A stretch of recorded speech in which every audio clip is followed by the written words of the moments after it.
అంటాడు, సీతాపహరణం చెయ్యి అన్నాడు.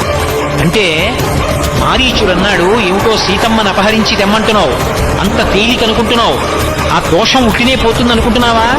సీతమ్మను అపహరించి తెస్తే రాముడు కనపడకపోతే, సీతమ్మ ఏడిస్తే, సీతమ్మ కన్నుల వెంట నీటి చుక్క పడితే రావణ నువ్వు ఒక్కడివే చచ్చిపోతాననుకుంటున్నావేమో. వెతికి వెతికి వేటాడేస్తాడు రాముడు. కళత్రాణి చ సౌమ్యాని మిత్రవర్గం స్తథైవచ ఇదీచ్ఛసి చిరం భోక్తమ్మ కృధారామ విప్రియం. ధర్మాన్ని నమ్ముకున్న రాముడి జోలికి వెళ్ళవద్దు. రామో విగ్రహవాన్ ధర్మ సాధు సత్యపరక్రమ. మారీచుడు చెప్పాడు ఈ మాట. రాముడు రాశీభూతమైన ధర్మము, రాశీభూతమైన ధర్మమైన రాముడి జోలికి వెళ్ళావా కట్టి కుడిపేస్తుంది. అది అలా ఇలా నిన్నొక్కడనే బాధ పెడుతుంది అనుకుంటున్నావేమో, అది మళ్ళీ నీకు ఫలితంగా ఇవ్వడం మొదలుపెట్టిన నాడు తెలుసు. కళత్రాణి చ సౌమ్యాని మిత్రవర్గం స్తథైవచ.